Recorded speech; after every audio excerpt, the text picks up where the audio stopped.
El proyectil atravesó el cielo de Cádiz con un silbido que helaba la sangre, y cuando explotó a más de 1000 metros de distancia, directamente sobre el cuartel general francés, el mariscal Claude Victor soltó su catalejo con manos temblorosas. Lo que acababa de presenciar era imposible según todas las leyes conocidas de la guerra. Un disparo de precisión quirúrgica desde una distancia que ningún mosquete, ningún fusil convencional podría alcanzar jamás. 3 de sus mejores oficiales yacían muertos entre los escombros humeantes, y el comandante francés sintió por primera vez en su carrera militar algo que no había experimentado ni en Austerlitz ni en Jena: miedo puro y paralizante ante un enemigo que no podía ver, no podía alcanzar, y definitivamente no podía entender. Los generales franceses se miraron entre sí con rostros pálidos de incredulidad. Llevaban 14 meses sitiando esta maldita ciudad española y habían asumido que era solo cuestión de tiempo antes de que el hambre y el agotamiento hicieran su trabajo. Pero en los últimos 30 segundos, todo había cambiado. El ejército que había conquistado media Europa, que había humillado a Austria, aplastado a Prusia y sometido a Italia, acababa de descubrir que los españoles tenían algo que Napoleón Bonaparte mismo no había anticipado: un arma revolucionaria que estaba a punto de convertir el asedio más importante de la guerra peninsular en una pesadilla francesa. Retrocedamos 3 meses y medio para entender cómo una ciudad portuaria al borde de la extinción desarrolló el arma que aterrorizaría al ejército más poderoso del mundo. Era diciembre de 1810 y Cádiz no era simplemente una ciudad bajo asedio, era el último pedazo de España libre, el único lugar donde las cortes españolas aún se reunían, donde la bandera nacional ondeaba sin la sombra de las águilas imperiales francesas. Madrid había caído, Sevilla había capitulado, Barcelona estaba ocupada, toda la península ibérica sangraba bajo la bota napoleónica excepto este diminuto enclave conectado al continente por un istmo tan estrecho que un hombre podía escupir de un lado al otro. 25.000 soldados franceses veteranos rodeaban la ciudad. Dentro de las murallas, apenas 8.000 soldados regulares españoles y milicias civiles se preparaban para lo inevitable. Las matemáticas eran brutales y simples: los franceses superaban a los defensores 3-1, tenían artillería superior, suministros ilimitados desde Francia, y la reputación de nunca haber perdido un asedio importante. Los libros de apuestas en toda Europa daban a Cádiz 2 meses como máximo antes de la rendición. Pero nadie había contado con la desesperación española, y la desesperación es la madre de la innovación más letal. En los sótanos secretos de la armería municipal de Cádiz, bajo el resplandor tembloroso de lámparas de aceite, un capitán de artillería llamado Diego Montero trabajaba en algo que sus superiores consideraban entre brillante y suicida. Montero era un hombre meticuloso de 32 años, con manos manchadas permanentemente de pólvora y una mente que funcionaba como una máquina de calcular balística. Había servido en las defensas costeras antes de la invasión francesa y conocía cada ecuación, cada ángulo, cada variable que convertía un trozo de metal inerte en proyectil mortal. Pero lo que diseñaba ahora desafiaba cada convención de guerra del siglo XIX. Su idea era tan simple que parecía estúpida y tan audaz que rozaba la locura: modificar fusiles de infantería estándar para disparar granadas explosivas a distancias que solo la artillería pesada podía alcanzar. Los mosquetes convencionales disparaban balas de plomo que podían matar a un hombre a 200 metros con suerte y viento favorable. Los cañones disparaban proyectiles masivos que requerían equipos de 6 hombres para operar y eran imposibles de mover rápidamente. Lo que Montero imaginaba era el punto medio imposible: un arma portátil con poder destructivo de artillería ligera y la movilidad de infantería. Sus colegas le dijeron que era físicamente imposible, que el retroceso mataría al tirador, que las granadas explotarían prematuramente, que todo el concepto era un desperdicio de recursos preciosos en ciudad sitiada. Montero les mostró sus cálculos, sus prototipos, sus pruebas en secreto realizadas en las murallas durante noches sin luna. Y lentamente, muy lentamente, los escépticos comenzaron a creer. El general José de Palafox llegó al taller de Montero en una noche de enero particularmente fría, envuelto en una capa que olía a humo de cañón y desesperación. Palafox era una leyenda viviente en España, el hombre que había defendido Zaragoza durante 2 asedios brutales, que había visto a su ciudad reducida a escombros pero nunca a su espíritu quebrado. Tenía 43 años, cicatrices que mapeaban 2 décadas de guerra, y ojos que habían visto demasiada muerte para temer más. Se sentó en un taburete desvencijado mientras Montero le explicaba su invención con la pasión de un profeta describiendo visiones divinas. «Muéstrame», dijo Palafox simplemente. Las palabras no le impresionaban. Había escuchado 1000 planes brillantes que colapsaban al primer contacto con la realidad. Montero cargó cuidadosamente uno de sus fusiles modificados. El arma parecía normal a primera vista, quizás un poco más robusta en el cañón, con refuerzos de hierro donde normalmente había madera. La granada en sí era una obra maestra de ingeniería improvisada, una esfera de hierro del tamaño de una naranja pequeña, rellena con pólvora de grano fino y metralla, equipada con una espoleta de tiempo que se encendía mediante la chispa del disparo. Montero apuntó hacia una diana de madera colocada a 300 metros de distancia, una distancia ridícula para cualquier arma de infantería. Calculó el ángulo en su cabeza, ajustó la elevación del cañón, respiró profundamente y apretó el gatillo. El estallido fue ensordecedor en el espacio confinado del taller. El retroceso lanzó a Montero 2 pasos hacia atrás a pesar de su postura preparada. La granada describió un arco perfecto contra el cielo nocturno, su espoleta dejando un rastro de chispas como estrella fugaz miniatura. Y entonces, con una precisión que parecía casi divina, impactó a menos de 5 metros de la diana y explotó en una bola de fuego anaranjada que lanzó astillas de madera en todas direcciones. Palafox se puso de pie lentamente. Sus manos temblaban ligeramente, no de miedo sino de algo más peligroso, esperanza. ¿Cuántos puedes fabricar?, preguntó con voz ronca. Montero hizo cálculos mentales rápidos. Tenemos hierro suficiente para 200 granadas por semana si dedicamos todos los recursos. Los fusiles son más complicados, necesitamos modificar cañones existentes con refuerzos precisos. Quizás 20 armas por mes si trabajamos día y noche. No es suficiente, murmuró Palafox, pero es algo. Es más de lo que teníamos ayer, y mañana los franceses descubrirán que subestimaron gravemente a los gaditanos. El general convocó reunión de emergencia del Consejo de Defensa esa misma noche. En una sala iluminada por velas que proyectaban sombras danzantes en mapas militares clavados a las paredes, Palafox presentó el fusil de granada como si fuera el santo grial de armamento español. Enfrentó escepticismo inmediato de oficiales veteranos que habían luchado en guerras donde la tradición y la doctrina establecida eran sagradas. Un coronel de caballería argumentó que era una distracción de tácticas probadas. Un mayor de infantería insistió que los recursos deberían invertirse en más mosquetes convencionales. Pero Palafox tenía el tipo de autoridad que viene solo de haber mirado a la muerte a los ojos repetidamente y escupido en su cara cada vez. Les voy a contar lo que vi esta noche, dijo Palafox con voz que cortaba el aire como cuchillo. Vi a un solo hombre con un arma portátil destruir un objetivo a 300 metros. Los franceses tienen sus posiciones de mando exactamente a esa distancia de nuestras murallas porque asumen que están a salvo. Sus depósitos de municiones están a esa distancia. Sus concentraciones de artillería están a esa distancia. Han calculado el alcance de nuestros mosquetes y cañones ligeros y se han posicionado justo fuera de ese alcance, riéndose de nosotros. Mañana dejarán de reírse. Mañana empezarán a morir. Y el día después de mañana se preguntarán cómo demonios una ciudad sitiada y hambrienta los está masacrando desde distancias imposibles. Eso, caballeros, es lo que una innovación vale. La sala quedó en silencio. Incluso los escépticos más duros reconocían la verdad brutal. Cádiz necesitaba algo extraordinario para sobrevivir contra probabilidades tan desproporcionadas. El Consejo aprobó la producción masiva de fusiles de granada con una votación que no fue unánime pero sí concluyente. Los talleres de armería recibirían prioridad absoluta en recursos. Cada herrero competente en la ciudad sería reclutado. Y, más importante, Palafox seleccionaría personalmente a los tiradores que empuñarían estas armas revolucionarias. La selección de los primeros tiradores de granada fue un proceso brutal que eliminó al 90% de los candidatos en las primeras 2 horas. Palafox no buscaba simplemente buenos tiradores, buscaba hombres con combinación casi imposible de habilidades físicas y mentales. Necesitaban fuerza considerable en brazos y hombros para manejar el retroceso salvaje del arma. Necesitaban puntería excepcional con mosquetes convencionales como base. Pero más importante, necesitaban algo que no podía enseñarse fácilmente: intuición balística, capacidad casi sobrenatural de calcular ángulos, estimar distancias, compensar viento, todo en fracciones de segundo mientras proyectiles enemigos silbaban a su alrededor. De 500 voluntarios iniciales, solo 23 pasaron todas las pruebas. Entre ellos estaba Manuel Torrijos, un pescador gaditano de 23 años con manos callosas del trabajo con redes y ojos que podían calcular distancias sobre agua agitada con precisión que asombraba a marinos veteranos.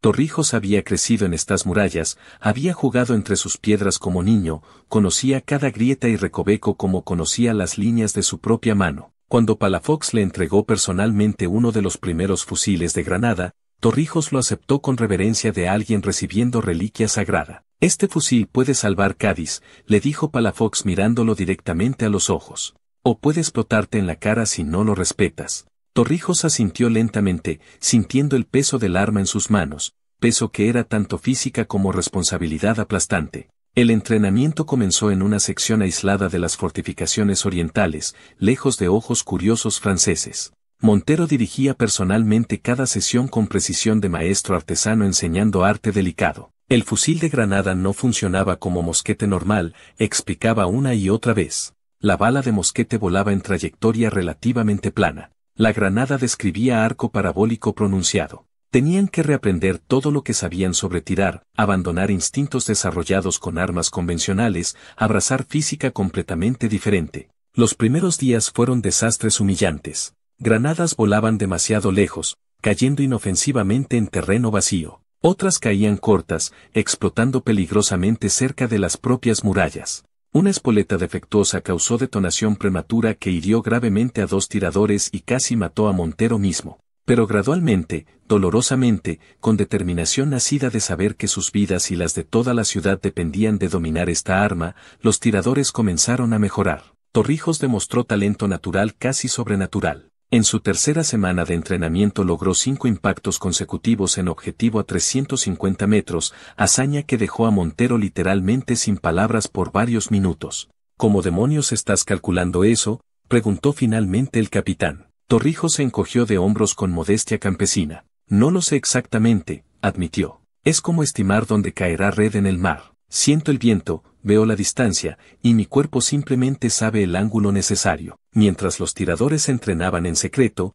la situación en Cádiz se deterioraba inexorablemente. El bloqueo francés era casi perfecto. Solo pequeños barcos rápidos podían ocasionalmente romper el cerco por mar, trayendo suministros desesperadamente necesarios que nunca eran suficientes. Las raciones se redujeron, luego se redujeron nuevamente, hasta que soldados y civiles sobrevivían con porciones que apenas mantenían a un niño pequeño. Las enfermedades comenzaron a propagarse: tifus, disentería, escorbuto. Los hospitales desbordaban, los cementerios se llenaban. Cada mañana, carretas recorrían las calles recogiendo cadáveres de aquellos que habían muerto durante la noche de hambre o enfermedad. La moral civil fluctuaba salvajemente entre esperanza obstinada y desesperación negra, pero nadie hablaba de rendición. Rendirse significaba ocupación francesa, y todos habían escuchado historias sobre lo que le sucedía a ciudades españolas bajo control napoleónico: saqueos sistemáticos, ejecuciones sumarias de líderes locales, violaciones que las autoridades francesas ignoraban deliberadamente como recompensa tácita para tropas.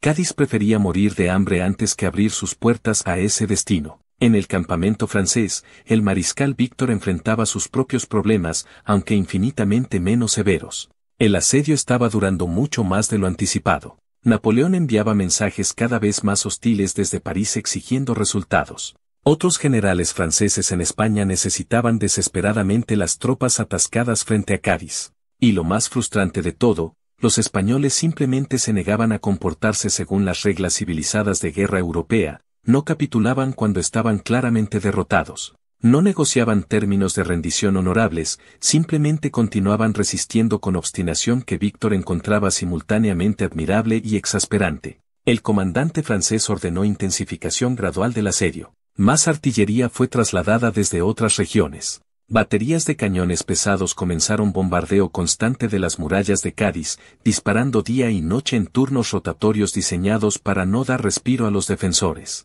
El objetivo era triple: causar daño estructural a las fortificaciones, infligir bajas en los defensores, y más importante, destruir psicológicamente la voluntad de resistencia mediante estrés constante e implacable. Durante semanas, el bombardeo continuó con regularidad de reloj mortal. Cada mañana, los gaditanos despertaban al estruendo de explosiones. Cada noche se dormían, o intentaban dormir, con el mismo sonido ensordecedor. Los niños aprendían a ignorar el ruido como otros niños aprenden a ignorar lluvia. Las mujeres desarrollaban habilidad inquietante de distinguir por el sonido si un proyectil iba a impactar cerca o lejos. Los ancianos simplemente dejaban de reaccionar, una forma de adaptación psicológica que bordeaba la disociación. Pero las murallas resistían. Construidas a lo largo de siglos para resistir exactamente este tipo de castigo, las fortificaciones gaditanas absorbían el bombardeo con solidez que frustraba a los artilleros franceses. Sí, piedras se desprendían. Sí, secciones sufrían daños que requerían reparación nocturna constante, pero no se producían las brechas masivas que Víctor necesitaba para lanzar asalto exitoso. Era guerra de desgaste en su forma más pura, y el mariscal francés comenzaba a preocuparse de que su ejército se desgastara más rápido que las defensas españolas. Fue en este contexto de desesperación mutua que el fusil de granada español estaba a punto de hacer su debut mortal. Era el 15 de marzo de 1811, un día que comenzó gris y húmedo con neblina típica del Atlántico que convertía el mundo en sombras fantasmales más allá de 100 metros. Condiciones perfectas para lo que Palafox había planeado. Los franceses no podían ver claramente las murallas, lo que significaba que los tiradores españoles podían posicionarse sin ser observados por los omnipresentes catalelos enemigos. Torrijos y sus 19 compañeros tiradores ocuparon posiciones cuidadosamente seleccionadas a lo largo de las murallas orientales justo antes del amanecer. Cada hombre llevaba su fusil de granada envuelto en tela aceitada para protegerlo de la humedad, junto con bolsa de cuero conteniendo 10 granadas, cada una envuelta individualmente en lana para prevenir detonaciones accidentales por impacto. Se movían en silencio absoluto, comunicándose con gestos de mano practicados durante semanas de entrenamiento. Montero los acompañaba con su cuaderno de notas ya abierto, lápiz preparado para registrar cada detalle de lo que estaba a punto de suceder. El capitán había pasado la noche sin dormir, repasando cálculos, preocupándose por 1000 cosas que podían salir mal, rezando a un Dios en quien no estaba seguro de creer que su invención funcionara en combate real tan bien como en entrenamiento. A las 6 de la mañana, cuando la luz gris del amanecer apenas comenzaba a penetrar la neblina, Montero distribuyó los objetivos. Había pasado semanas estudiando el campamento francés a través de catalejo, mapeando cada posición importante. Sabía dónde los oficiales se reunían cada mañana para revisar planes del día. Sabía dónde estaban los depósitos de municiones más cercanos a las líneas del frente. Sabía dónde las tropas se congregaban para desayunos comunales, momento de vulnerabilidad que ningún comandante podía eliminar porque soldados hambrientos no luchan efectivamente. Cada tirador recibió objetivo específico con distancia estimada y ángulo de elevación calculado. Torrijos fue asignado al objetivo más difícil, una tienda de comando distinguible por su tamaño mayor y bandera regimental flameando sobre ella. 380 metros de distancia según triangulación de Montero. El viento soplaba de oeste a este a aproximadamente 15 kilómetros por hora, lo que requería compensación lateral de medio metro. Torrijos visualizó la trayectoria en su mente, sintiendo instintivamente el ángulo necesario como había sentido miles de lanzamientos de red sobre aguas agitadas. La orden llegó en susurro que pasó de tirador a tirador como ola: preparen armas. 20 fusiles de granada fueron cargados con sincronización de ballet mortal, pólvora medida al grano vertida en cañón, taco de tela comprimido firmemente, granada insertada cuidadosamente con espoleta hacia adelante. Mecanismo de chispa verificado 3 veces porque una falla aquí significaba proyectil inerte o peor, explosión prematura que mataría al tirador. Fuego. La palabra fue apenas audible, pero su efecto fue cataclísmico. 20 fusiles de granada dispararon en salva casi perfectamente sincronizada. El sonido fue ensordecedor, un rugido colectivo que hizo eco contra las murallas de piedra y probablemente fue audible en el campamento francés incluso a través de la neblina. El retroceso golpeó a cada tirador como mula pateando, varios fueron lanzados literalmente al suelo a pesar de posturas preparadas. Torrijos sintió como si un gigante invisible hubiera golpeado su hombro con mazo, dolor explosivo que momentáneamente nubló su visión, pero mantuvo los ojos abiertos, observando su granada describir arco grácil contra el cielo gris. Por 2 segundos interminables, las 20 granadas volaron a través de la neblina matutina, dejando rastros tenues de humo de sus espoletas encendidas. Los tiradores las rastreaban con ojos entrenados, ya calculando ajustes para la próxima salva, y entonces comenzaron las explosiones. La primera granada impactó en el borde del campamento francés, su detonación visible como destello anaranjado a través de la neblina. La segunda explotó medio segundo después, más cerca del centro. Luego una tercera, cuarta, quinta en cascada rápida de destrucción que transformó el amanecer pacífico en infierno de fuego y metralla. La granada de Torrijos fue la 10ª en explotar, y lo hizo exactamente donde él había apuntado, directamente sobre la tienda de comando que había visualizado durante días de preparación. A través de su catalejo personal prestado por Montero, Torrijos vio brevemente la estructura de lona desintegrarse en lluvia de tela rasgada y astillas de madera antes de que humo oscureciera la visión. El efecto en el campamento francés fue más devastador de lo que incluso Palafox había osado esperar. 17 de las 20 granadas habían impactado dentro del perímetro del campamento, una tasa de precisión del 85% que habría sido impresionante para artillería pesada y era absolutamente asombrosa para armas portátiles. 3 oficiales murieron instantáneamente en la tienda de comando que Torrijos había destruido. Una granada explotó directamente sobre un grupo de soldados haciendo fila para desayuno, matando a 8 y hiriendo a 15 más. Otra impactó a 3 metros de un depósito de municiones, lo suficientemente cerca para causar pánico pero afortunadamente no lo suficiente para causar ignición catastrófica. Los franceses respondieron con confusión absoluta que bordeaba el caos. Soldados corrían en todas direcciones buscando cobertura contra enemigo que no podían ver ni ubicar. Oficiales gritaban órdenes contradictorias. La disciplina legendaria del ejército napoleónico se fracturó bajo ataque desde dirección imposible a distancia imposible. Algunos soldados asumieron que se trataba de artillería española desconocida y buscaron trincheras. Otros pensaron que quizás un barco británico había logrado acercarse lo suficiente para bombardear desde mar. Nadie, absolutamente nadie, consideró la posibilidad de que fueran armas de infantería porque tal cosa simplemente no existía en ningún arsenal europeo. El mariscal Víctor llegó corriendo desde su tienda personal ubicada prudentemente más lejos de las líneas del frente.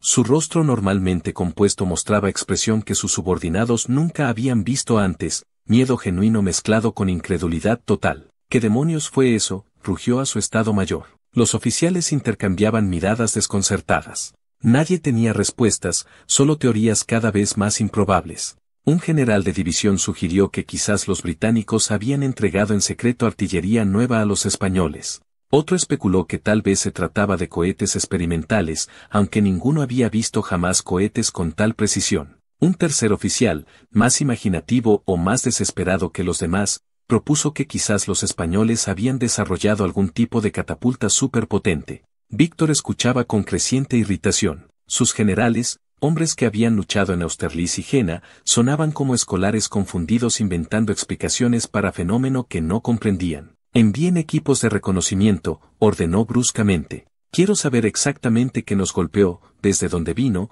y cómo demonios lograron esa precisión. Y redeplieguen todas las posiciones de comando inmediatamente. Si pueden alcanzarnos aquí, nadie está seguro. Mientras los franceses trataban de organizar respuesta coherente, en las murallas de Cádiz reinaba celebración cautelosa. Palafox había llegado corriendo al sector oriental atraído por el estruendo y ahora observaba el caos en el campamento enemigo con sonrisa que no había mostrado en meses. Funcionó, dijo casi con reverencia. Santo Dios, realmente funcionó. Montero estaba menos eufórico, ya pensando 3 movimientos adelante como jugador de ajedrez. Funcionó esta vez, respondió mientras garabateaba notas furiosamente en su cuaderno. Pero la sorpresa es recurso de un solo uso. Los franceses analizarán lo sucedido, ajustarán posiciones, desarrollarán contramedidas. Necesitamos capitalizar esta ventaja mientras la tenemos. Los tiradores recargaban sus armas con movimientos ahora más fluidos, confianza aumentada por éxito inicial. Torrijos examinaba su fusil de granada cuidadosamente, buscando cualquier señal de daño estructural del poderoso retroceso. El cañón estaba caliente al tacto pero intacto. Los refuerzos de hierro de Montero habían resistido perfectamente. El arma era brutal de operar pero funcionaba exactamente como prometido. Esto va a cambiar todo, murmuró a su compañero más cercano, un tirador llamado García que había sido carpintero antes de la guerra. García sintió sombríamente mientras limpiaba pólvora residual de su propio fusil. O nos convierte en héroes o en cadáveres. Los franceses no van a aceptar esto pasivamente. Van a venir por nosotros con todo lo que tienen. Tenía razón, por supuesto. Lo que los españoles acababan de desatar no era simplemente nueva táctica sino desafío fundamental al orden militar establecido. Durante siglos, la guerra había seguido reglas predecibles, infantería en formaciones masivas, caballería en alas, artillería en retaguardia. Los rangos de combate eran conocidos, las tácticas eran establecidas,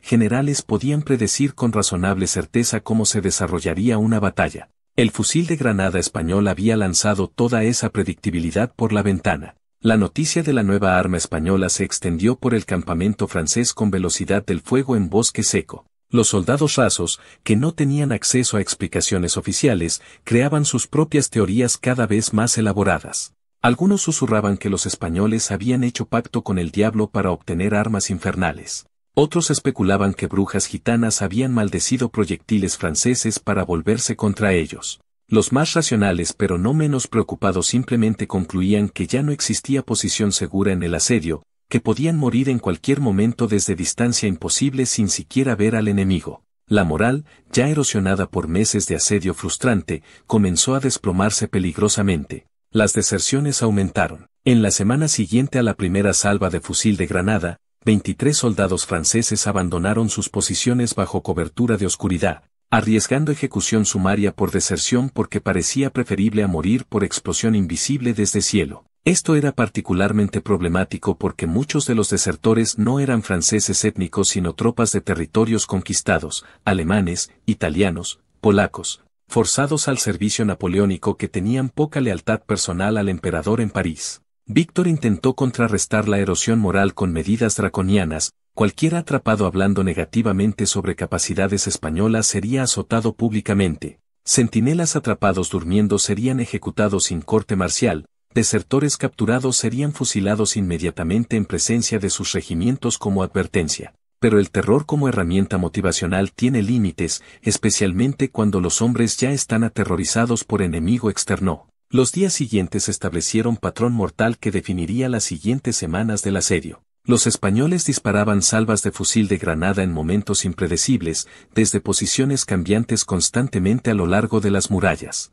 Los franceses respondían con bombardeo masivo de artillería contra las secciones de muralla desde donde creían que habían venido los disparos. Pero para cuando los cañones franceses abrían fuego, los tiradores españoles ya se habían movido a otra posición completamente diferente. Era frustrante hasta la locura para los artilleros franceses, acostumbrados a duelos de contrabatería contra objetivos estacionarios predecibles. Montero había diseñado sistema brillante de rotación. Los fusiles de granada se almacenaban en depósito central profundo dentro de Cádiz, fuera del alcance de cualquier artillería francesa. Cada mañana antes del amanecer, tiradores recibían sus armas y se movían sigilosamente a posiciones preseleccionadas. Disparaban salva única, raramente más de una desde la misma ubicación, y luego evacuaban inmediatamente. Las armas regresaban al depósito para inspección y mantenimiento, las granadas eran recargadas cuidadosamente, y el ciclo se repetía al día siguiente desde posición completamente diferente. Los franceses no podían predecir dónde aparecería la próxima amenaza,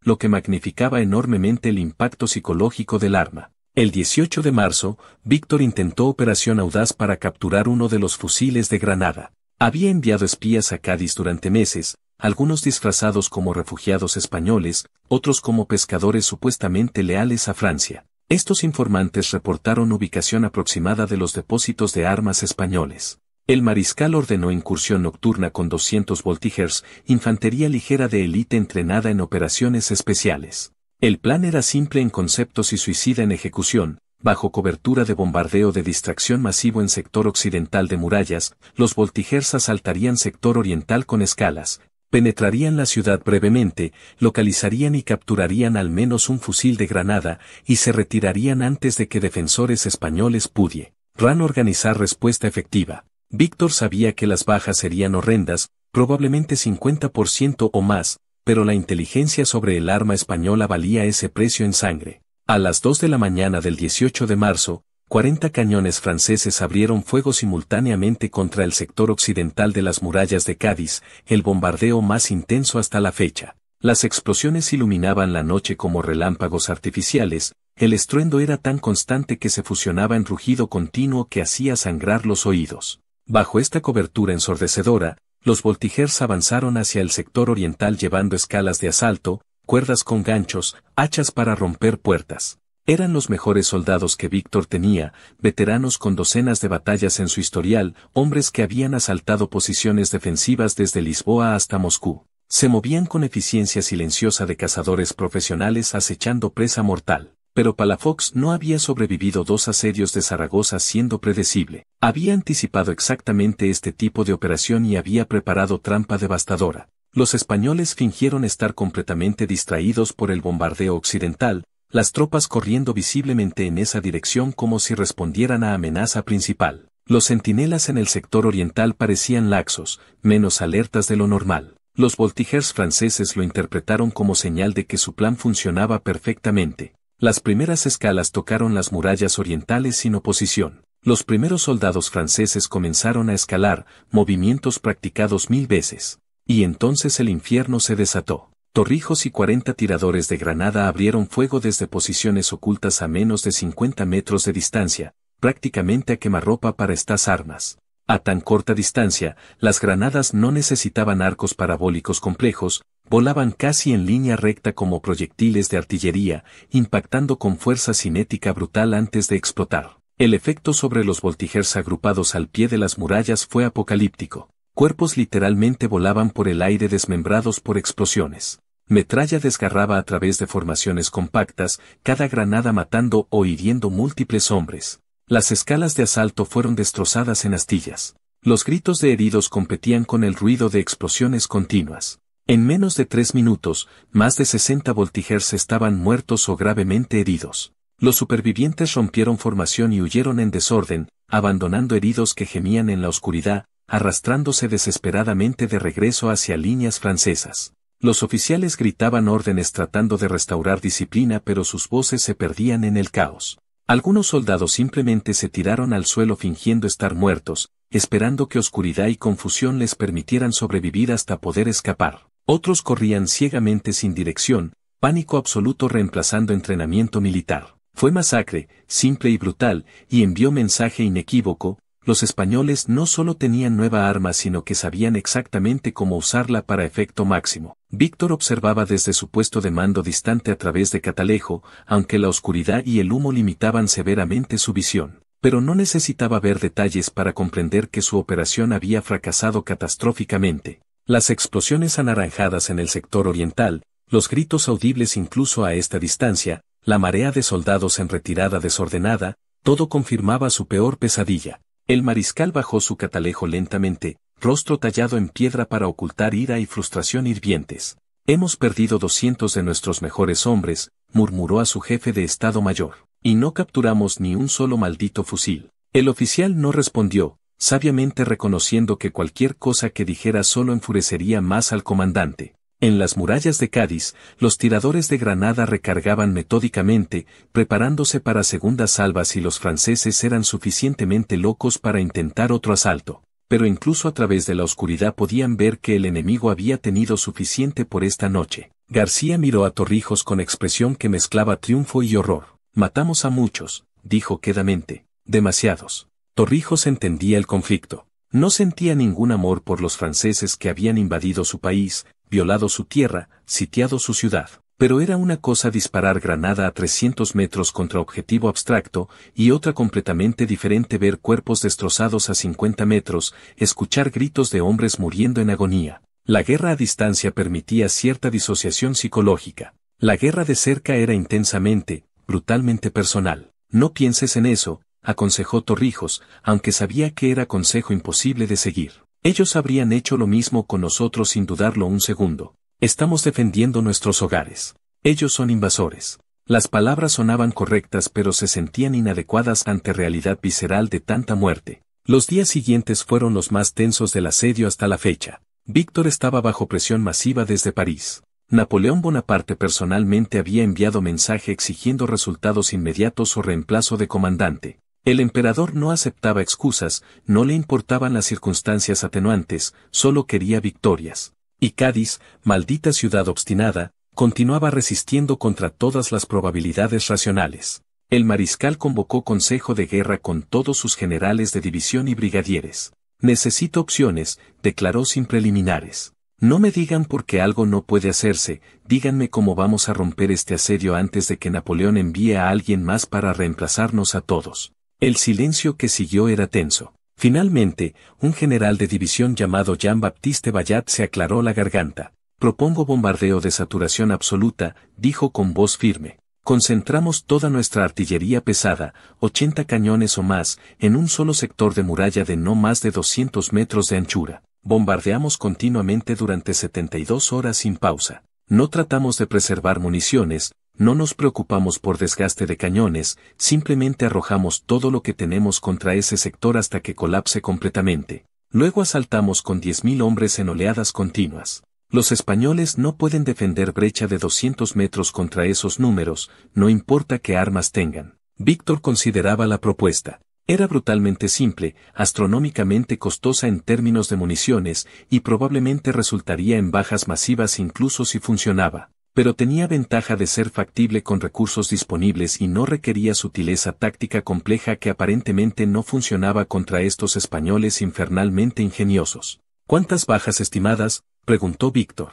Bayat no vaciló. 2.000 muertos, 4.000 heridos en asalto exitoso. Quizás el doble si los españoles montan defensa más efectiva de lo anticipado. El mariscal hizo cálculos mentales. Esas cifras representaban casi un tercio de su fuerza efectiva de combate. Pero continuar el asedio indefinidamente también costaba bajas diarias por enfermedad, deserción y los malditos fusiles de granada españoles.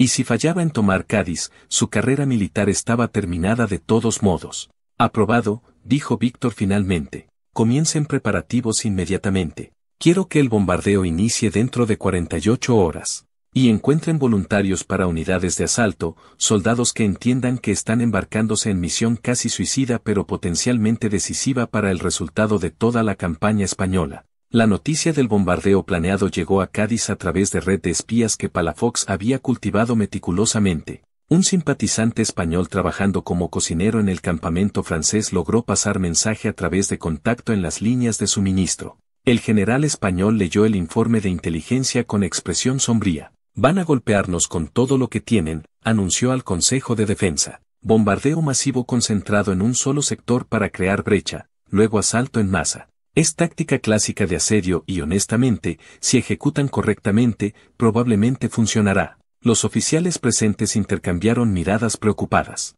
¿Entonces qué hacemos?, preguntó un coronel de infantería. No podemos evacuar la ciudad y no podemos rendirla. Palafox sonrió sin humor. Hacemos lo que hemos hecho desde que comenzó este maldito asedio. Improvisamos, innovamos, y hacemos que los franceses paguen en sangre por cada metro de nuestra ciudad. Montero tiene plan para usar los fusiles de granada de manera que nunca han sido usados antes. Va a ser riesgoso y va a resultar en bajas altas, pero si funciona, podríamos romper el asalto francés incluso después de que penetren las murallas. El capitán Montero se puso de pie, extendiendo mapas de la ciudad en mesa grande. Si los franceses crean brecha aquí en el sector oriental como anticipamos, el terreno trabaja tanto a favor como en contra nuestra. Las calles detrás de este sector son estrechas, serpenteantes, perfectas para emboscadas. Propongo establecer posiciones de fusil de granada en edificios de segundo y tercer piso a lo largo de estas calles. Cuando las tropas francesas entren por la brecha,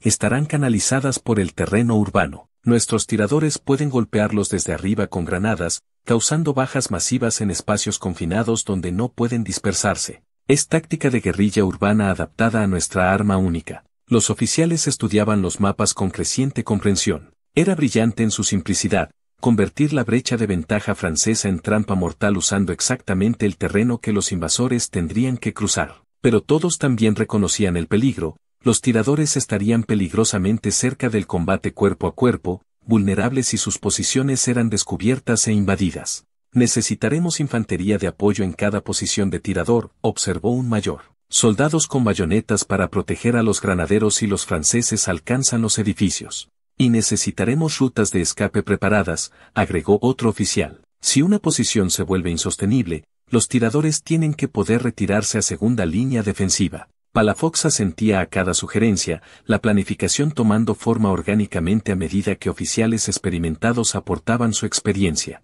Esto era como España estaba sobreviviendo contra Francia, no a través de superioridad individual sino mediante colaboración, cada persona contribuyendo su pieza al rompecabezas defensivo más grande. Para el 21 de marzo, los preparativos estaban completos en ambos lados. Los franceses habían posicionado 84 cañones pesados en baterías concentradas apuntando al sector oriental de las murallas de Cádiz. Montañas de proyectiles de artillería se apilaban detrás de cada cañón, suficientes para mantener bombardeo continuo durante días. 10.000 soldados de asalto habían sido seleccionados y se preparaban mentalmente para operación que todos sabían sería carnicería independientemente del resultado. Dentro de Cádiz, los civiles en el sector oriental habían sido evacuados a áreas más seguras, sus hogares convertidos en posiciones defensivas fortificadas. Barricadas de piedra y madera bloqueaban calles principales. Trampas improvisadas, hoyos cubiertos con tablones frágiles, alambre tensado a altura de cuello en pasajes oscuros,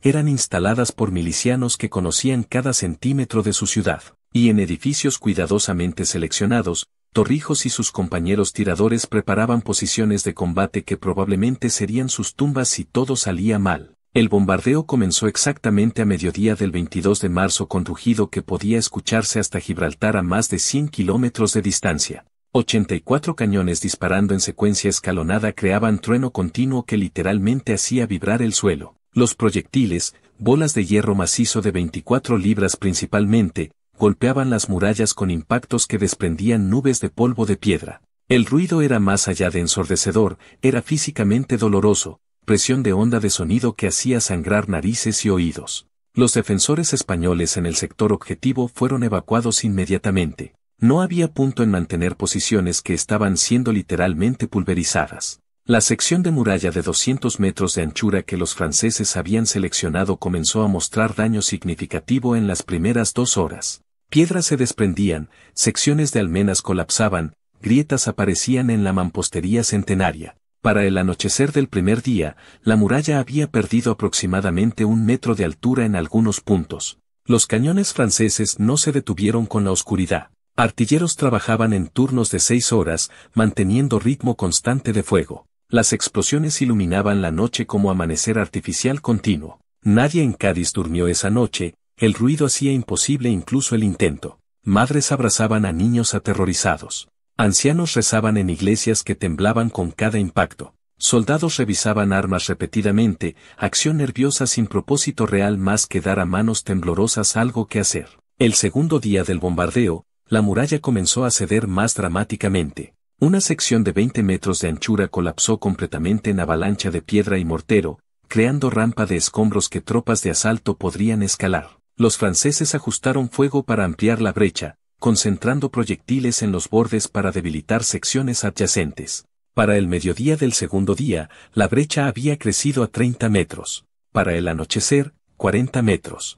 Era más que suficiente para asalto masivo, pero Víctor había ordenado 72 horas completas de bombardeo y el mariscal era hombre de palabra. Montero observaba la destrucción a través de catalejo desde torre de observación segura. Su mente de ingeniero calculaba tasas de erosión, proyectaba cuánto daño total habría al final del bombardeo. Vamos a tener brecha de al menos 60 metros, posiblemente 70, informó a Palafox. Los franceses podrán ingresar en formaciones amplias, difícil de crear puntos de estrangulamiento. El general asentía sombríamente. Entonces tendremos que matarlos en las calles detrás de la brecha. Asegúrate de que cada tirador entienda que no habrá segunda oportunidad. Disparamos hasta que se nos acaben las granadas o los franceses nos maten. No hay plan de contingencia más allá de eso. Era honestidad brutal que Palafox siempre ofrecía a sus hombres. No los endulzaba con falsas esperanzas o discursos patrióticos vacíos. La situación era desesperada y todos lo sabían, pero saber exactamente cuán desesperada era de alguna manera permitía a los hombres prepararse mentalmente mejor que ilusiones optimistas.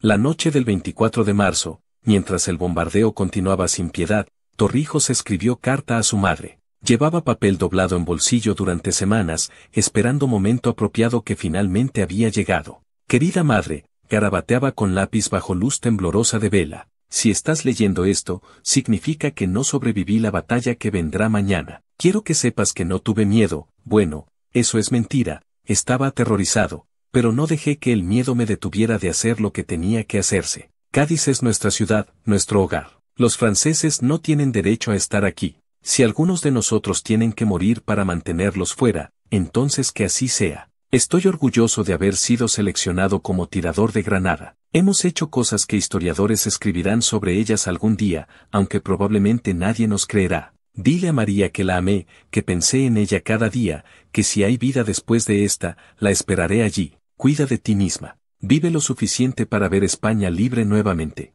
Tu hijo que te ama, Manuel. Selló la carta y la entregó a capellán militar que había ofrecido entregar correspondencia final de los soldados. El sacerdote tenía bolsa de cuero llena de docenas de cartas similares, palabras finales de hombres que sabían que probablemente verían su último amanecer pronto. Al mediodía del 25 de marzo, exactamente 72 horas después de comenzar, el bombardeo francés cesó. El silencio que siguió era casi más inquietante que el ruido había sido. Oídos acostumbrados a trueno constante percibían el silencio como presión física, ausencia de sonido tan intensa que creaba su propio tipo de ruido, zumbido fantasmal. La brecha en las murallas era masiva, 65 metros de anchura, montaña de escombros que alcanzaba casi hasta la parte superior de las fortificaciones intactas a cada lado. Era carretera perfecta para ejército invasor. Víctor observaba la brecha con satisfacción que no había sentido en meses. Finalmente, había creado condiciones para victoria decisiva. Envió mensajero a unidades de asalto, prepárense para atacar al amanecer de mañana. Esa noche, 26 de marzo, ambos ejércitos se preparaban para batalla que determinaría destino de Cádiz y posiblemente el curso completo de la guerra peninsular. En el campamento francés, 10.000 hombres revisaban equipos, afilaban bayonetas, escribían cartas finales, rezaban a Dios o consultaban talismanes de suerte. Oficiales daban charlas finales a sus compañías, combinación de exhortaciones patrióticas y amenazas pragmáticas sobre lo que les sucedería a cobardes. En Cádiz, los defensores ocupaban posiciones finales. Torrijos y 49 otros tiradores de granada, el número había crecido conforme más fusiles se completaban. Se distribuyeron en edificios de 2 y 3 pisos flanqueando las calles principales que conducían desde la brecha hacia el corazón de la ciudad. Cada tirador tenía 15 granadas, número limitado por escasez de materiales, pero si necesitaban más de 15 probablemente significaba que ya estaban muertos o la batalla estaba perdida de todos modos. Infantería española, aproximadamente 2.000 soldados regulares más 3.000 milicianos civiles, ocupaba posiciones secundarias y terciarias, preparándose para combate cuerpo a cuerpo que eventualmente vendría. Palafox hizo ronda final de las defensas conforme oscuridad caía completamente. Se detenía para hablar con pequeños grupos de soldados, ofreciendo palabras de aliento que evitaban falsas promesas. Algunos de ustedes morirán mañana, les decía con honestidad brutal. Probablemente muchos de ustedes. Pero si luchamos con todo lo que tenemos, si hacemos que los franceses paguen precio horrible por cada metro de nuestra ciudad, podemos aún prevalecer. No porque seamos mejores soldados individualmente, ellos son veteranos de 100 batallas, sino porque estamos defendiendo nuestros hogares mientras ellos están lejos de los suyos, porque tenemos innovación de nuestro lado, y porque francamente no tenemos otra opción más que pelear o morir. Visitó posición de Torrijos personalmente, subiendo escaleras de madera crujientes a habitación del segundo piso que ofrecía vista perfecta de calle de adoquines abajo. ¿Listo?, preguntó el general simplemente. Torrijos verificó su fusil de granada por 100ª vez esa noche. Tan listo como puedo estar para algo como esto, mi general. Palafox puso mano en hombro del joven pescador convertido en soldado. Si sobrevivimos mañana, voy a promoverte personalmente a teniente. Y si no sobrevivimos, entonces nos veremos en el infierno donde continuaremos peleando a estos bastardos franceses. Torrijos sonrió a pesar de tensión aplastante. Eso sonaba como buen plan, señor. El general dejó algo en la mesa improvisada de la habitación antes de irse, una pequeña medalla de plata de la Virgen del Carmen, patrona de Cádiz. No soy particularmente religioso, admitió Palafox, pero en noches como esta, no puede doler tener ayuda divina de nuestro lado. Después de que el general se fue, Torrijos examinó la medalla bajo luz de vela. Su madre tenía una idéntica que llevaba siempre alrededor del cuello. De repente, abrumadoramente, extrañó a su familia, su vida anterior de simplicidad pescando en aguas que conocía como conocía su propio reflejo. Pero esa vida pertenecía a otro mundo, uno que había existido antes de franceses y asedios y fusiles de granada. No había retorno a esa inocencia, solo camino hacia adelante a través del fuego que vendría con el amanecer. Los primeros soldados franceses alcanzaron la cima de la brecha, momentáneamente silueteados contra el cielo que se iluminaba, y luego descendieron el otro lado hacia las calles de Cádiz. Seguidos por decenas más, luego cientos, la inundación humana fluyendo a través de la herida en las fortificaciones de la ciudad. Por primera vez en meses de asedio, tropas francesas estaban dentro de Cádiz, pisando adoquines de calles que habían soñado con conquistar durante tanto tiempo. Los oficiales gritaban órdenes, organizando formaciones mientras más hombres vertían a través de la brecha. El plan era formar columnas apretadas y avanzar por calles principales directamente hacia el puerto, dividiendo la ciudad en secciones que podían ser conquistadas sistemáticamente. Era táctica estándar de asalto urbano, probada en docena de ciudades a lo largo de Europa. Pero Cádiz no era ciudad europea estándar, y los españoles no planeaban pelear batalla estándar. Los primeros 300 franceses avanzaban aproximadamente 50 metros dentro de la ciudad, pasando edificios aparentemente abandonados, cuando Torrijos dio señal. 50 fusiles de granada dispararon simultáneamente desde ventanas y tejados, 35 granadas impactaron en la masa apretada de tropas francesas en calle angosta donde no tenían espacio para dispersarse. El efecto era más allá de devastador, era apocalíptico.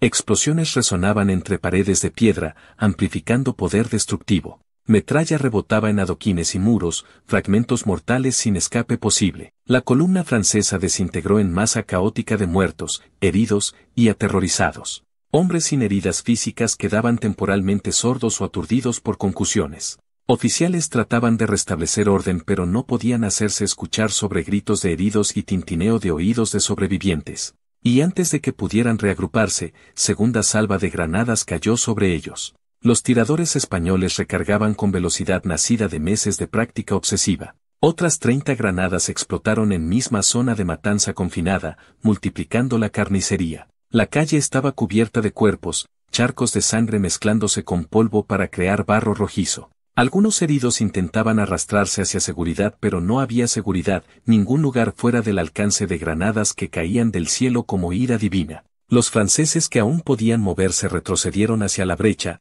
tropezando sobre camaradas caídos, abandonando heridos que gritaban pidiendo ayuda. Era retirada instintiva, supervivencia animal reemplazando disciplina militar. Pero detrás de ellos venía segunda oleada de asalto, más tropas que no podían ver lo que había sucedido adelante, empujando hacia adelante siguiendo órdenes y movimenten. Las dos fuerzas chocaron en confusión caótica, hombres retrocediendo enfrentándose a hombres avanzando, creando embotellamiento mortal justo dentro de la brecha. Y los tiradores españoles ajustaban objetivo, comenzando a disparar granadas directamente a la brecha misma. Las explosiones en ese espacio confinado lleno de escombros creaban situación imposible. Franceses no podían avanzar efectivamente ni retirarse de manera organizada. Víctor observaba el desastre desarrollándose desde su puesto de comando con creciente horror. Su ataque cuidadosamente planeado estaba colapsando en caos sangriento en los primeros 20 minutos. Pero el mariscal no había conquistado media Europa siendo cobarde o indeciso.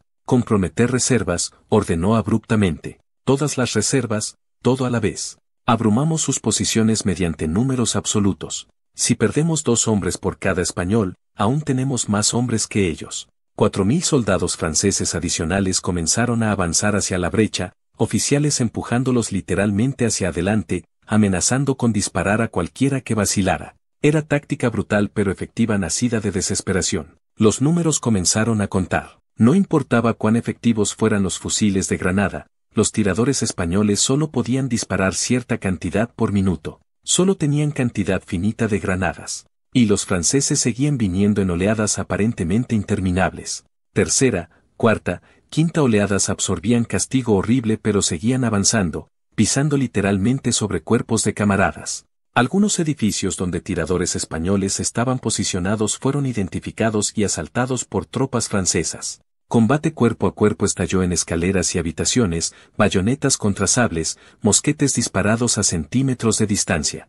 Torrijos vio tropas francesas irrumpir en edificio al otro lado de su calle, escuchó disparos y gritos mientras sus compañeros tiradores luchaban y morían. No había tiempo para procesar emoción, solo continuar disparando, recargando, disparando nuevamente en ciclo mecánico dictado por pura adrenalina. Su 11ª granada explotó directamente sobre oficial francés a caballo que trataba de organizar sus tropas, matando tanto al oficial como al caballo, temporalmente desorganizando esa sección particular del asalto francés. Su 12ª granada falló al detonar, espoleta defectuosa, quedando como proyectil inerte en los adoquines. Su 13ª impactó grupo de soldados que usaban carreta volcada como cobertura, lanzando cuerpos y fragmentos de madera en todas direcciones. A las 7 de la mañana, después de hora y media de combate más intenso que muchos veteranos habían experimentado en carreras enteras, los franceses finalmente habían establecido control precario sobre las primeras 2 cuadras dentro de la brecha.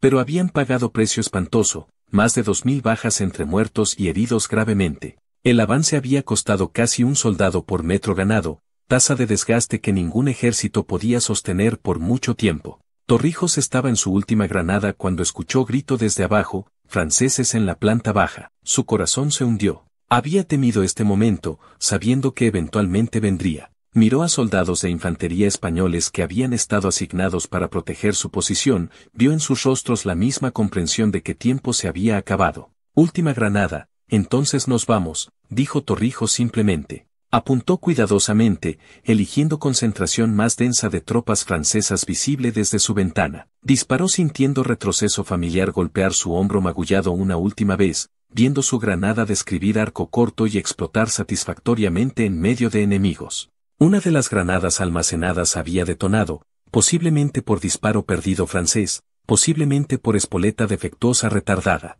El edificio completo comenzó a colapsar, atrapando a franceses que habían entrado junto con cualquier tirador español que no había escapado a tiempo. Torrijos no miró atrás, corriendo por calles que había conocido toda su vida, ahora transformadas en zona de guerra donde cada esquina podía ocultar muerte súbita. A las 8 de la mañana, situación había alcanzado algo parecido a impas sangriento. Los franceses controlaban aproximadamente 4 cuadras dentro de la ciudad, área que habían pagado con más de 3.000 bajas. Los españoles habían sido forzados a abandonar posiciones de primera línea pero mantenían segunda línea defensiva fuerte, reposicionándose en edificios fortificados más adentro. Los tiradores de granada habían agotado prácticamente todas sus municiones pero habían cumplido su propósito, desangrar asalto francés tan severamente que su momentum se había evaporado completamente. Víctor observaba informes de bajas llegando a su puesto de comando con expresión cada vez más sombría. 3.200 muertos o heridos en menos de 3 horas de combate.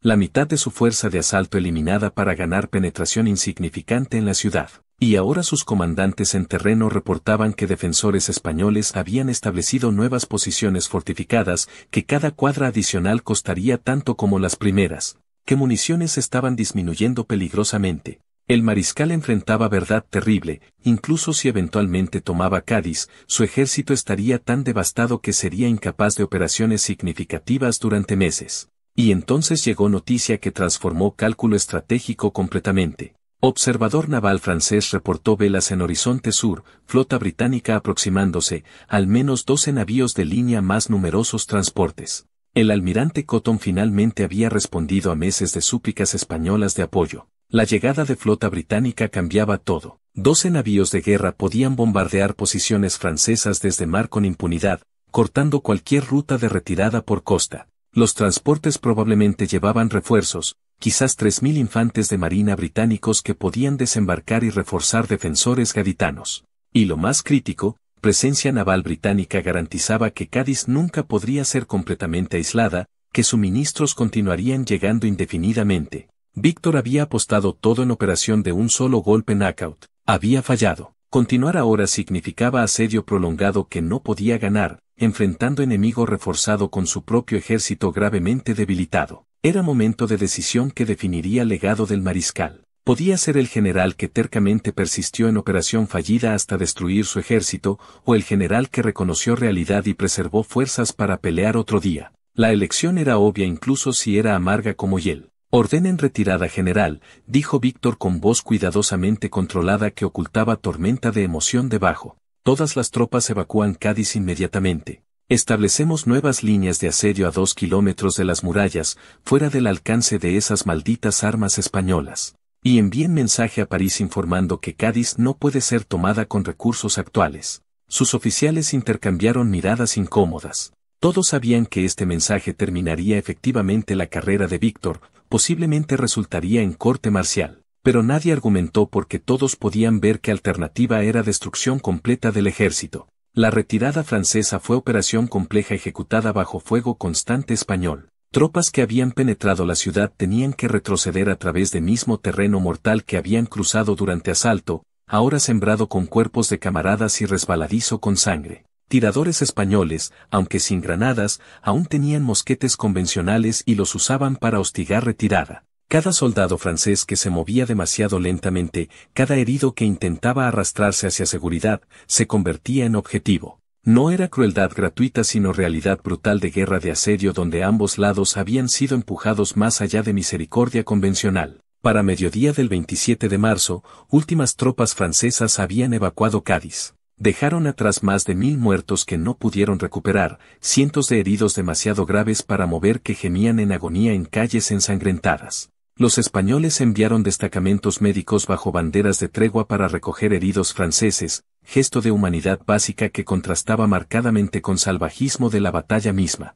Era reconocimiento tácito de que todos eran humanos atrapados en engranajes de conflicto más grande que cualquier individuo. Palafox recorrió las calles recapturadas, pisando cuidadosamente sobre escombros y manchas de sangre que marcaban donde hombres habían muerto violentamente. El daño a la ciudad era extenso, docenas de edificios destruidos o severamente dañados, incendios aún ardiendo en algunas áreas donde proyectiles de artillería habían encendido estructuras de madera. Pero la ciudad permanecía en manos españolas, las murallas aunque quebradas aún se mantenían, y la bandera española ondeaba sobre fortificaciones que habían resistido asalto más brutal del asedio. El general encontró a Torrijos sentado contra pared en callejón, fusil de mosquete cruzado sobre su regazo, cara manchada de polvo de pólvora y algo que podía ser lágrimas o simplemente sudor. El joven estaba temblando ligeramente, reacción retardada a horas de combate intenso y tensión extrema. ¿Sobreviviste?, observó Palafox sentándose junto a él, sin preocuparse por ensuciar su uniforme.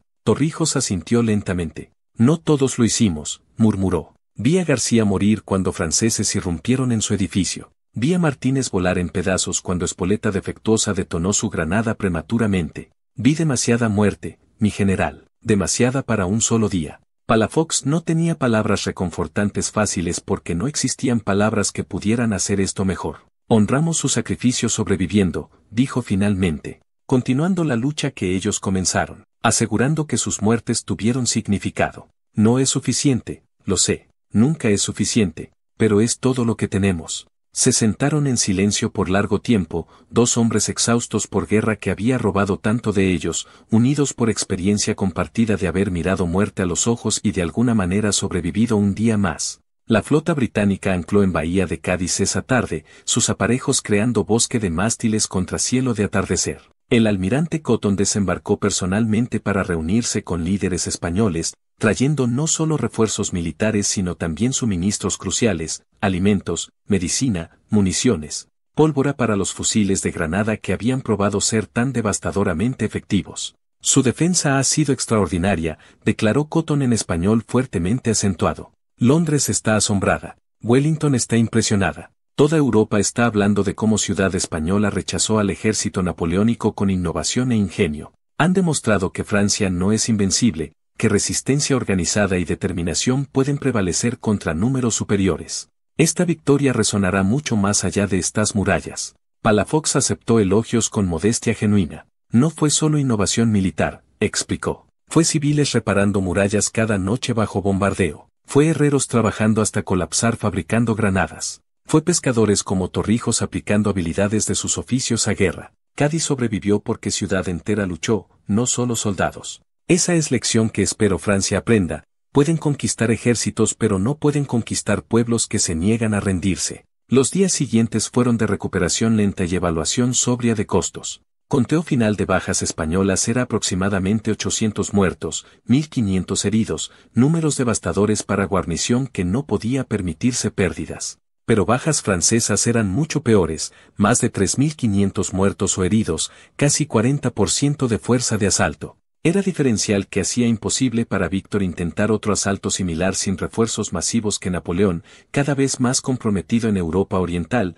no podía proporcionar. Montero compilaba informe técnico detallado sobre desempeño del fusil de granada en combate intenso. Las armas habían excedido expectativas en términos de efectividad, cada granada exitosa matando o hiriendo promedio de 3 soldados enemigos en espacios confinados urbanos. Pero también había revelado limitaciones serias. Tasa de fallo de espoletas era aproximadamente 20%, inaceptablemente alta. Varios fusiles habían sufrido fallos catastróficos, cañones explotando y matando a tiradores. El retroceso causaba lesiones acumulativas en hombros, algunos tiradores literalmente no podían levantar brazos después de disparar 15 granadas en sucesión. Y más fundamentalmente, las armas eran efectivas principalmente en escenarios defensivos específicos donde tiradores podían posicionarse en elevación y enemigos estaban canalizados por terreno. En batalla abierta de campo, las limitaciones habrían sido mucho más evidentes. Era tecnología revolucionaria pero no tecnología mágica, herramienta con aplicaciones específicas en lugar de solución universal. El informe de Montero incluía recomendaciones para mejoras, espoletas más confiables, refuerzos de cañón adicionales, quizás monturas amortiguadoras de retroceso, entrenamiento expandido para aumentar número de tiradores calificados. Pero el capitán también reconocía realidad más profunda: ventaja tecnológica era inherentemente temporal. Ya espías reportaban que ingenieros militares franceses estaban trabajando en sus propias versiones del fusil de granada. Británicos habían solicitado especificaciones técnicas. Dentro de año, quizás dos, el arma ya no sería ventaja única española sino parte estándar de arsenales militares europeos. La innovación había comprado tiempo y victoria crucial, pero carrera armamentista nunca termina realmente, solo evoluciona hacia siguiente tecnología. Para tiradores sobrevivientes, reconocimiento llegó en formas tanto formales como personales. Torrijos fue promovido a sargento como Palafox había prometido, recibió medalla de valor, fue presentado a cortes españolas que lo aclamaron como héroe nacional, pero honores que más valoraba eran pequeños gestos privados. Carta de madre de García agradeciéndole por estar con su hijo en momentos finales. Abrazo de niña pequeña cuyo padre soldado había sobrevivido porque tiradores habían detenido asalto francés, reconocimiento silencioso en ojos de veteranos que entendían sin palabras lo que había experimentado. Esto era verdadero significado de servicio, no medallas o promociones sino conexiones humanas forjadas en crisol de experiencia extrema compartida. Asedio de Cádiz continuaría técnicamente hasta agosto de 1812 cuando franceses finalmente levantaron cerco completo y se retiraron de Andalucía, pero nunca recuperó intensidad de marzo 1811. Víctor fue relevado de comando en junio, reemplazado por general que entendía que Cádiz no podía ser tomada y que asedio era principalmente operación de contención política en lugar de objetivo militar serio. El nuevo comandante francés estableció líneas a distancia segura de fusiles de granada españoles y se conformó con bloqueo parcial que España podía tolerar con apoyo naval británico. Era admisión tácita de derrota, reconocimiento que ciudad española había prevalecido contra imperio que había conquistado prácticamente toda Europa continental. El legado del fusil de granada español se extendió mucho más allá del asedio mismo. Wellington solicitó tiradores españoles con estas armas para campaña peninsular más amplia, donde participaron en múltiples batallas contra franceses durante 1811 y 12. La reputación del arma se extendió tanto que algunas unidades francesas se rendían o retiraban prematuramente al identificar tiradores de granada característicos. Ejemplo perfecto de cómo guerra psicológica puede magnificar impacto de innovación tecnológica. Ingenieros militares británicos estudiaron diseño español y desarrollaron su propia versión, aunque nunca igualaron efectividad del original. Franceses capturaron eventualmente algunos fusiles y granadas de campos de batalla. Intentaron ingeniería inversa pero lucharon con metalurgia precisa requerida para cañones que podían contener presión de lanzar granadas sin explotar. Para 1813, varias naciones europeas habían desarrollado armas similares, pero para entonces artillería convencional había avanzado también, reduciendo ventaja táctica de fusiles de granada. La ventana de superioridad tecnológica española había sido breve, aproximadamente 18 meses, pero había sido suficiente para cambiar resultado de asedio crítico en momento crítico de guerra más grande.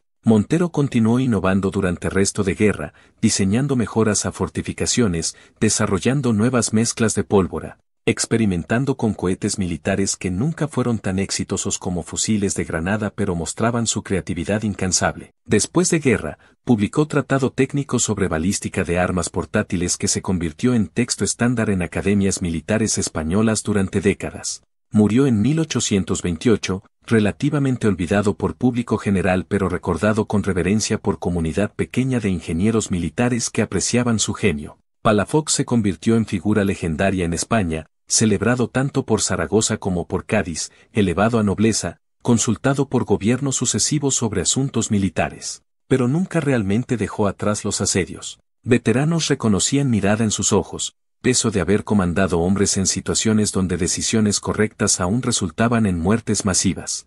Escribió memorias en vejez que fueron notables por honestidad brutal sobre costos humanos de guerra, rechazo a glorificar violencia que literatura militar de la época típicamente romantizaba. Murió en 1847, rodeado por familia que nunca entendió completamente los demonios que ocasionalmente lo visitaban en sueños. Torrijos sobrevivió guerra completa, hazaña estadísticamente improbable para tirador de primera línea. Regresó a Pesca después de 1814, intentando reconstruir vida que guerra había interrumpido. Pero mar que una vez había conocido tan íntimamente ahora parecía extraño, como si años de violencia hubieran alterado fundamentalmente cómo percibía mundo. Se casó con María, la chica que había esperado durante guerra, tuvieron 4 hijos. Pero era padre distante, perseguido por memorias de camaradas muertos, ocasionalmente despertando en medio de noche gritando sobre franceses que trepaban escaleras. Su familia aprendió a darle espacio cuando ojos tomaban mirada distante, cuando dedos se flexionaban inconscientemente como si cargaran fusil fantasma. Murió en 1869, uno de últimos veteranos sobrevivientes del asedio, llevándose consigo memorias vividas que ningún historiador podría capturar completamente. Lecciones militares del fusil de granada resonaron durante décadas. Teóricos militares analizaban cómo innovación localizada había compensado inferioridad numérica, cómo entrenamiento especializado creaba multiplicadores de fuerza, cómo guerra psicológica amplificaba impacto físico. Academias militares usaban Cádiz como caso de estudio sobre defensa de fortalezas, innovación bajo presión, integración de civiles en esfuerzos defensivos. Algunos estrategas argumentaban que representaba futuro de guerra, pequeñas unidades altamente entrenadas con armas especializadas reemplazando formaciones masivas. Otros insistían que era anomalía, producto de circunstancias únicas que no podían replicarse confiablemente. Ambos lados tenían razones válidas, como generalmente ocurre en debates militares donde complejidad de combate real resiste generalización simple. Pero más allá de análisis técnicos y debates estratégicos, Historia humana de Cádiz ofrecía verdades más profundas sobre naturaleza de guerra y resistencia. Una ciudad hambrienta, aislada, superada en número 3-1, había resistido durante más de 2 años contra ejército que había conquistado prácticamente toda Europa. Había resistido no solo mediante valentía, aunque valentía era abundante, sino mediante creatividad, comunidad y rechazo absoluto a aceptar inevitabilidad de derrota. Cada civil que reparaba murallas por noche, cada herrero que fabricaba granadas hasta que manos sangraban, cada madre que racionaba comida para que soldados pudieran comer, cada niño que tragaba miedo mientras explosiones sacudían edificios, todos habían contribuido a victoria que ningún individuo podría haber logrado solo. Esto era poder de comunidad unida por causa común, multiplicador de fuerza que ninguna tecnología podía replicar. Y al final, quizás esa era la lección más importante del asedio de Cádiz: innovación tecnológica importa, entrenamiento superior importa, liderazgo competente importa, pero lo que más importa es voluntad colectiva de pueblo que se niega a rendirse incluso cuando probabilidades parecen imposibles. El fusil de granada español eventualmente se volvió obsoleto, reemplazado por morteros portátiles mejorados en décadas siguientes y eventualmente por artillería autopropulsada moderna que podía lograr efectos similares con mayor confiabilidad. Los últimos ejemplares sobrevivientes residían en museos militares, curiosidades históricas que visitantes miraban con interés pasajero sin comprender completamente contexto desesperado de su creación. Pero principio subyacente, que necesidad extrema genera innovación notable, que recursos limitados fuerzan creatividad que abundancia nunca requiere, permanecía relevante. Era lección que cada generación tenía que reaprender en sus propios términos, en sus propias crisis. En Cádiz moderna, monumentos conmemoran asedio pero vida diaria continúa mayormente ignorante de drama histórico que una vez se desarrolló en estas calles. Turistas caminan por murallas reconstruidas tomando fotografías, sin reconocer que están parados donde Torrijos una vez apuntó su fusil de granada hacia enemigos que parecían imparables. Cafés ocupan edificios donde tiradores una vez se prepararon para probables muertes. Niños juegan en plazas que fueron campos de batalla donde miles murieron violentamente. Es naturaleza de vida continuar, de ciudades regenerarse, de dolor eventualmente desvanecerse en memorias que solo historiadores mantienen vivas. Pequeña placa en muralla oriental marca aproximadamente donde brecha masiva había sido, donde asalto francés había penetrado antes de ser repelido. Texto es simple, casi severo en brevedad. Aquí el 27 de marzo de 1811, defensores de Cádiz rechazaron asalto francés mediante innovación y sacrificio. Omite detalles sangrientos, nombres de muertos, horror de combate urbano. Porque como podría placa capturar realidad de hombres desgarrados por explosiones de granada,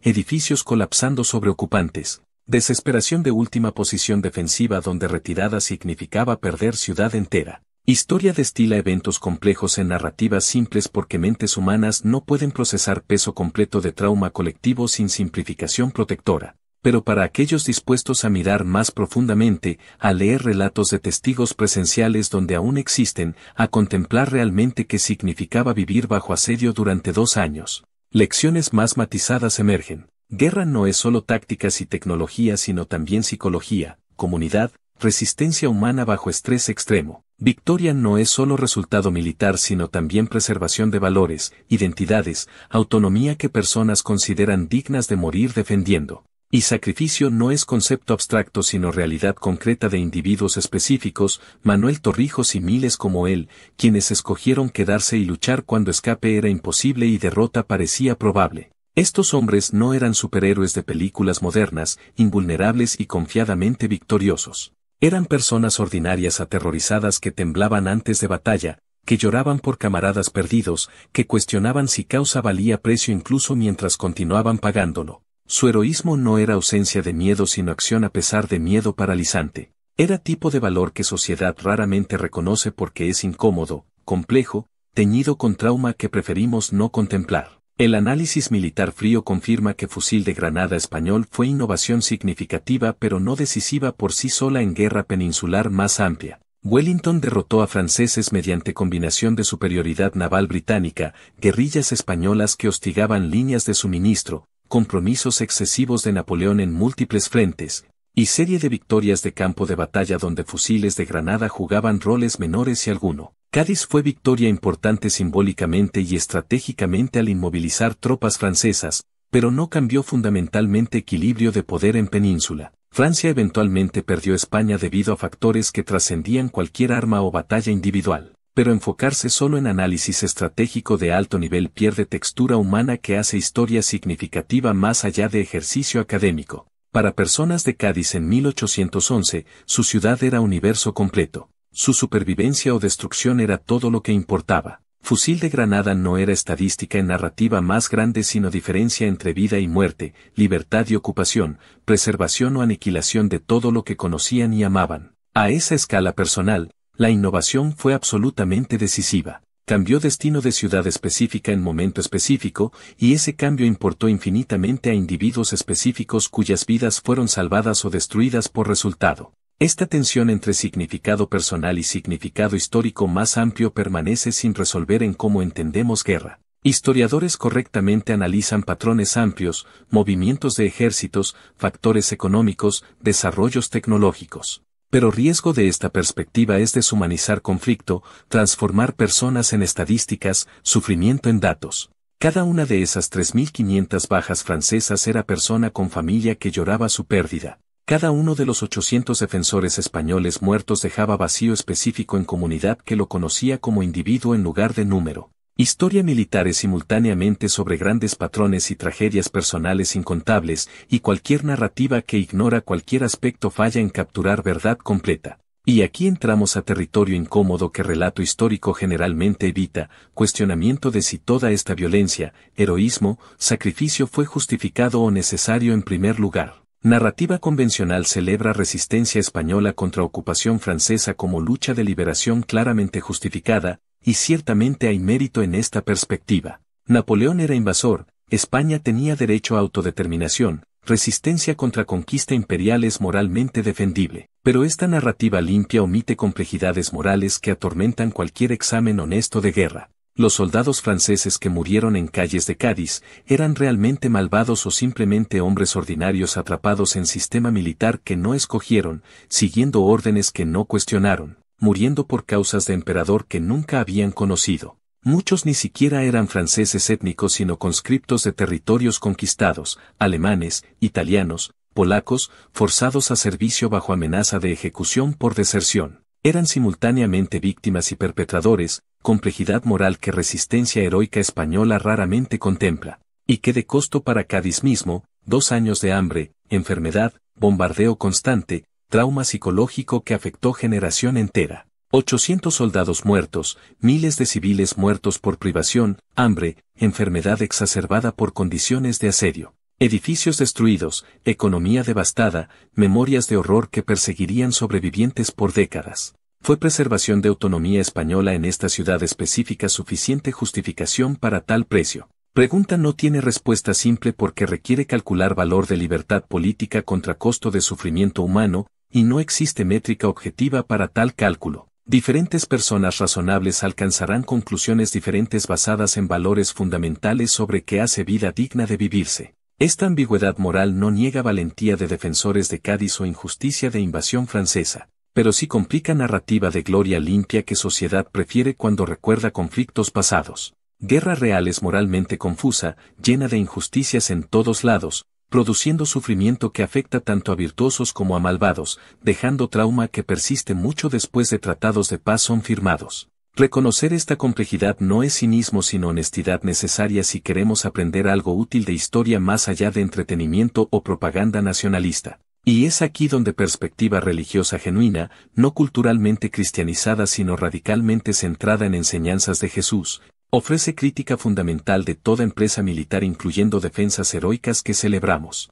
Cristo en Sermón del Monte enseñó algo que confunde lógica militar completamente: bienaventurados los pacificadores, amen a sus enemigos, bendigan a quienes los maldicen, oren por quienes los persiguen. No son instrucciones para situaciones cómodas sino mandamientos radicales para precisamente momentos como asedio de Cádiz donde violencia parece justificada y necesaria. Jesús no calificó sus enseñanzas con excepciones para autodefensa legítima o guerras justas. Él fue absoluto de manera que hace que incluso creyentes sinceros se sientan incómodos, no resistan al malvado, si alguien te golpea en mejilla derecha vuélvele también la otra. Es fácil, demasiado fácil, descartar estas enseñanzas como impracticables en mundo real. Ciertamente Palafox y Torrijos no podían simplemente abrir puertas de Cádiz a franceses y confiar en que amor conquistaría ocupación militar. Realismo político sugiere que tal acción habría resultado en sufrimiento masivo bajo régimen de ocupación brutal, pero incomodidad que sentimos con enseñanzas de Cristo sobre no violencia no las invalida, nos confronta con verdad difícil. El camino que Jesús enseñó y el camino que mundo requiere están frecuentemente en conflicto fundamental. Apóstol Pablo en Romanos 12:18 escribe: si es posible, en cuanto dependa de ustedes, vivan en paz con todos. Frase crucial es en cuanto dependa de ustedes. Reconoce que paz no siempre es posible porque requiere cooperación de otros que pueden rechazarla, pero coloca responsabilidad en creyentes de agotar toda posible avenida hacia paz antes de recurrir a violencia.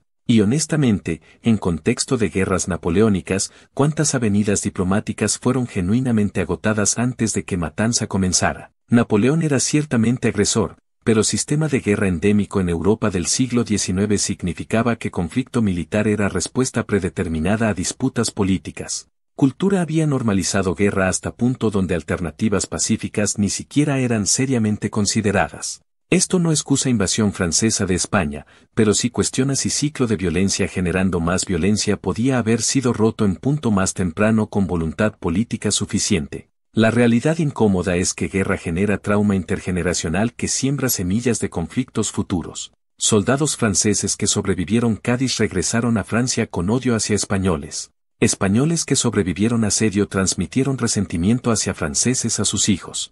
Este ciclo de violencia recíproca y agravio no termina con tratados de paz formales sino que persiste en memoria colectiva durante generaciones. Jesús entendió esto cuando enseñó que solo perdón radical, no justicia vindicativa, puede romper ciclos de retribución. Es instrucción que mundo considera ingenua pero que psicología moderna confirma. Trauma no sanado se transmite generacionalmente hasta que alguien conscientemente elige interrumpir patrón mediante perdón y reconciliación. Entonces, ¿qué deberían haber hecho defensores de Cádiz desde perspectiva cristiana genuina? Honestamente, no sé. Es pregunta que atormenta a cualquiera que toma tanto historia como fe seriamente. Rendirse habría significado sufrimiento real para personas reales bajo ocupación militar que históricamente incluía abusos sistemáticos. Resistir significó sufrimiento diferente pero igualmente real, más 2 años de guerra y muerte. No había opción limpia, sin sangre, que preservara tanto vida como libertad.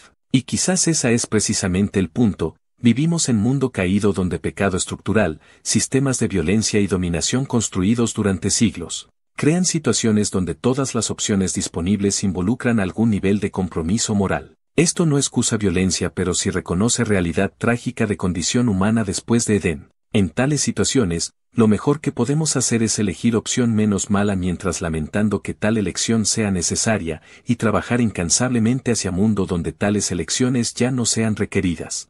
Esto significa que incluso mientras reconocemos valentía de defensores de Cádiz, debemos también lamentar profundamente la necesidad de tal valentía. Debemos honrar sacrificio mientras odiando sistema que requirió sacrificio. Debemos recordar heroísmo mientras comprometiéndonos con paz que haría heroísmo militar obsoleto. Es equilibrio difícil que resistimos porque cultura prefiere narrativas simples, o guerra es gloriosa y héroes son intocables, o guerra es malvada y participantes son criminales. Pero realidad es más compleja, personas decentes atrapadas en sistemas indecentes, haciendo lo mejor posible en circunstancias imposibles, mereciendo compasión incluso cuando acciones requieren crítica. Jesús lloró sobre Jerusalén antes de su destrucción, lamentando sufrimiento que venía mientras reconociendo que era consecuencia de elecciones colectivas que pueblo había hecho. Podemos lamentar similarmente sobre Cádiz y 1000 otras ciudades devastadas por guerra.